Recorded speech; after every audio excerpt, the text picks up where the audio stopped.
Welcome back to Lessons in Leadership. Steve Adubato, my colleague Mary Gamba. You will recognize the young man on camera. He is Rodger DeRose, President and CEO, Kessler Foundation. Rodger, I think Rodger has the record. It's 7 times on Lessons in Leadership, Mary. I can't believe that you actually have a number. I know it's been a lot. I would have said maybe 10 times, but I would have Rodger on every single segment because he always has something new to share. I had no idea, Mary and Steve. That's a long time. That's a lot of times. I'm surprised you invited me back, but it's always great to be with both of you and with your viewers. Rodger, let me say this, that honesty and having ethics are an important part of leadership. So let me just be super honest and disclose that I absolutely made up that number. I had no idea how many times you're on. I just said it because it sounded reasonable, but it sounds reasonable. That's a good one, Steve. That's a good one. I'm sorry. I'm like, who's going to question it? Okay, Rodger, let's get serious for a second. Sure. For everyone, for those who don't know, and we'll put up the information about Kessler Foundation. The mission of Kessler Foundation is, pick it up from there.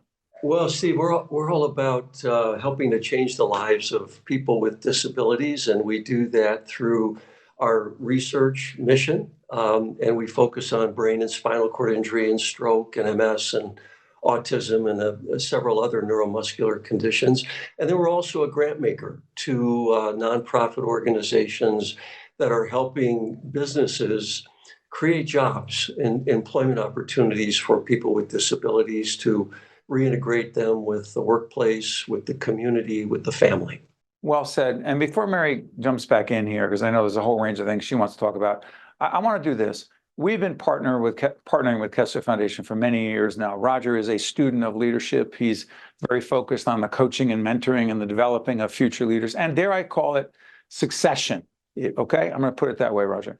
We're actually, as we do this program in the next few weeks, we're kicking off what we're calling the Advanced Leadership Academy at Kessler Foundation, where some of your most talented leaders who have been through the Kessler Stand and Deliver Leadership Academy in the past, it's going to be more challenging. It's going to be some one-on-one coaching. Why do I say this? Because you had a big hand in selecting these people. Why are we saying if these leaders are already really good, why do they need to do more leadership development? And what does that have to do with succession planning and ascension to leadership positions at Kessler Foundation? Please, Rodger. I know it's a loaded question, but I've been thinking about this a lot. We're not the only ones who should be thinking about this. Go ahead. Well, thanks, Steve. Yeah, these are the future leaders of the organization. We've put many of our people through the leadership program that you've held with our team members for the past 6 or 7 years. I guess that's why I've done 7 interviews with you, Steve. Did you just make up that number, or is it? No, I'm only kidding. Go ahead. But seriously, Steve, these are the handpicked people that you're really betting the future on, and you want to do everything that you can to retain the talent and give them the opportunities to grow in the organization. Not everybody will become the CEO of the organization, but they'll continue to grow in responsibility. And they're the ones that will bring innovation to the organization in terms of the type of research that they're conducting. And all of these individuals that are in the advanced program are from the research portion of our organization. Mary, along those lines, Mary and I in our own organization are constantly telling people the best of the best on our team.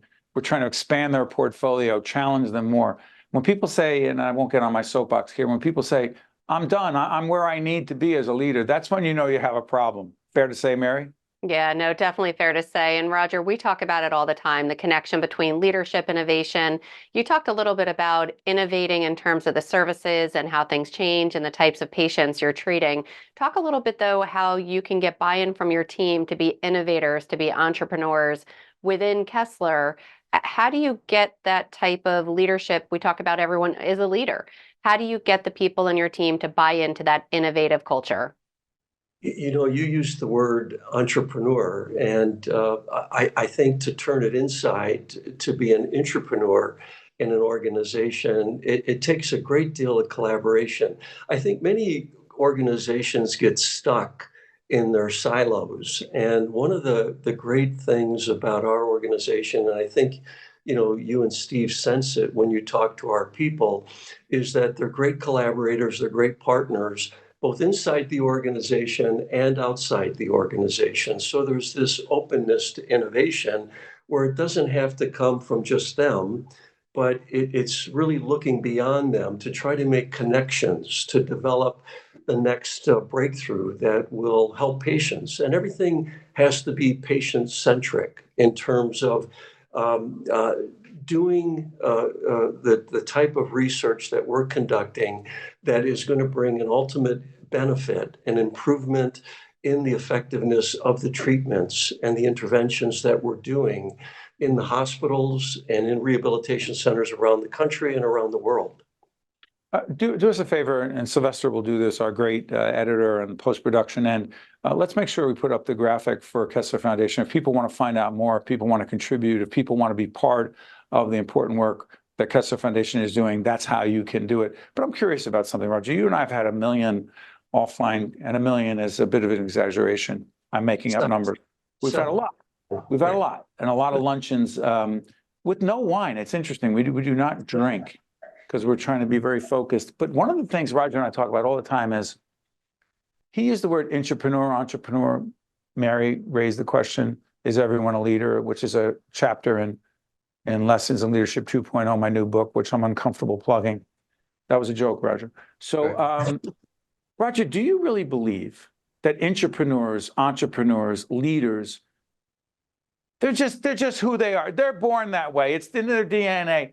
Or can someone have some of that and we develop it and bring it out of them, and then they're just some are like, just tell me what to do? Steve, it's a great question, and I know that people in business probably have 100 different answers for that, but I think you choose to be a leader. I don't think you're born to be a leader, and once you choose to be a leader and you watch others lead, you learn from those examples, and everyone has the opportunity to step up and decide to take that leadership role in the organization. I think that's the key, is that we expect individuals to lead, but they have to make that choice, and we expect that from them. And then it's our job, I believe, to do the very best that we can in training them and continuing to develop them so that they can fulfill the growth roles in the organization that they're asked to fulfill. Well said. And Mary, choosing to be a leader. We also say choose your attitude. And one of my favorite, there's a bunch of playing cards, but Keith Harrell, the late Keith Harrell, wrote this book, Attitude is Everything. Get the book. It's on our website as one of our top 10 leadership books of all time. We often say choose your attitude, but Rodger said choose to be a leader. Mary, is that it? You choose? I think you do. And working now for so many years with Rodger and his team, I mean, you can just see it and feel it, the passion that Rodger has, but you also see it and feel it in the people on his team as well. And I think a lot of that goes back to wellness. And I am using the word, I think, intentionally, Rodger, because I would love to get your perspective on the leadership wellness connection. How much of your positive attitude and your view on things and your team's view on things really goes back to each individual's focus on their own personal wellness? I believe that that's such an important part of everyone's personal goals, Mary. And I think Steve knows that I embed that in my daily life in terms of being in the gym and Rodger, how early? Oh, I'm there early, Steve. I'm there when it opens. If it's 4:30, I'm there. Mary, when Rodger and I were at the same gym here in our local town, he was leaving when I was barely getting in. Let me just see that. Go ahead, Rodger. Pick it up from there. But I do think that that personal wellness element in every one of our leaders is so important, because it clears the mind. It gives you the ability to think on a continuum, I believe, rather than get wrapped up in circles in terms of making decisions. And it just clears the mind, I think, in addition to keeping yourself personally fit for the tough demands that the job requires. And it does require tough demands, no question about it. And along those lines, the Advanced Leadership Academy at Kessler Foundation will, in fact, focus on what we like to call the wellness leadership connection. And to Rodger's point, and he is obsessive in a good way, in a healthy way he's intentional, Mary, your word, about his own wellness. It's not enough. It's never enough that you say, well, I'm going to get enough sleep. I'm going to exercise. I'm going to have a healthy diet as best we can. You create a culture of wellness for your team. Do you care about their well-being? It isn't who works out or who doesn't. Anyway, it's in the book. You'll get the book. You'll see it. To Rodger DeRose and the team at Kessler Foundation, I want to thank you for joining us once again. Rodger's been with us 17 times on lessons. Rodger, all I know is this. He'll keep coming back and sharing more wisdom. Thank you, my friend. Thank you, Steve. Thank you, Mary. Great to be with you and your viewers. Thanks so much. Lessons in Leadership, which has been on the air for 22 years. No, it's been, how many years, Mary? Oh, now you're really putting me on the spot. I'll say 5 years. All right, no joke. I'm not going to screw around with numbers. Mary, we are celebrating our anniversary. What is it? How many years? So June 19th of this year, it's going to be our 24-year anniversary. That's something. And never? Work anniversary for anybody. What are we, Mika Brzezinski and Joe Escarbo? No, we're not. Oh my goodness gracious. No. It's been a good run. Mary has a husband, Bill. I have a wife, Jennifer, and they're celebrating their 25th. No, I'm joking. We'll be back after this. This edition of Lessons in Leadership is made possible by the Buccino Leadership Institute at Seton Hall University, Prager Metis, Valley Bank, the International Union of Operating Engineers Local 825, the North Ward Center, the New Jersey Sharing Network, the Helix, Horizon Blue Cross Blue Shield of New Jersey, Fedway Associates Inc., Port Authority of New York and New Jersey, Veolia, Resourcing the World, Choose New Jersey, and Seton Hall University, showing the world what great minds can do since 1856.